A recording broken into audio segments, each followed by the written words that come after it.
Skin serums have become an essential step in any skin care routine, and have been proven to make a noticeable difference to how the skin looks and feels. Serums work in a slightly different way to regular moisturizers.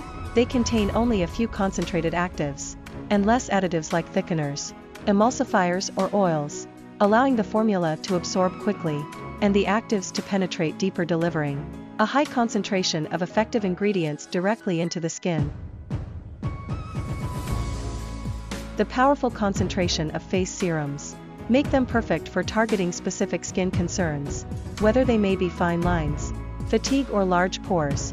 Serum instantly smooths and brightens the appearance of tired skin for a rejuvenated complexion.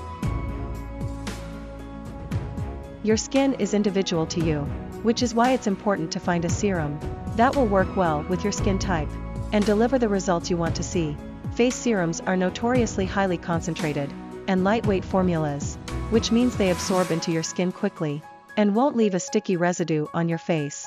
This is perfect for those that prefer the weightless feel when it comes to skin care, or people with oily skin. Today in this video, I will share Whitening Face Serum. At first you will need 2 tablespoons of almond oil. In this add 1 tablespoon of coconut oil, 1 tablespoon of vitamin E oil, 1 whitening capsule. Mix it well, and your whitening face serum is ready. Add in serum bottle, and store it 1 to 2 months. Apply this whitening serum daily on your face, and leave it for night, and wash it off next morning. Apply this serum daily on your face, and you will notice a big difference in 1 month.